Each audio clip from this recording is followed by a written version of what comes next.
প্রবাসে যারা আছেন, যারা ব্যাচেলর জীবন যাপন করছেন, যারা পরিবার যাদের সঙ্গে নাই এবং বিবাহিত, তারা তাদের যৌন চাহিদা চরিতার্থ করবার জন্য, যেহেতু এখানে উপায় নাই, তাদের স্ত্রী সঙ্গে নাই, তাদের জন্য কি হস্তমৈথুন করা জায়েজ আছে নাকি না জায়েজ?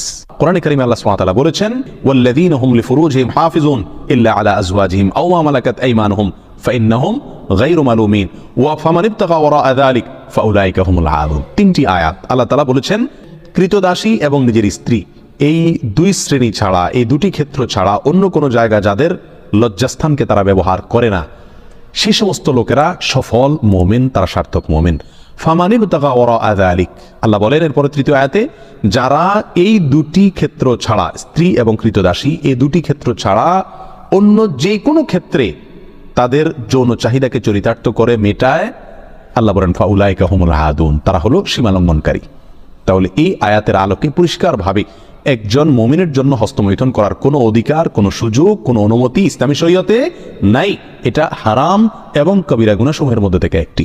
যারা প্রবাসে আছেন, এমন কোনো দেশে যদি থাকেন যেই দেশে তিনি তার যৌন চাহিদা না মেটালে নিশ্চিতভাবে গুনাহে লিপ্ত হয়ে যাবেন, জেনায় লিপ্ত হবেন, কারণ সেখানে জেনার অবাধ সুযোগ রয়েছে, এরকম যদি পরিস্থিতি হয়, তাহলে নিজেকে রক্ষা করবার জন্য, অর্থাৎ বড় অপরাধ থেকে অপেক্ষাকৃত কম বড় অপরাধ যেটা, সেটাই তিনি লিপ্ত হতে পারেন, অর্থাৎ হস্তমৈথুন করতে পারেন।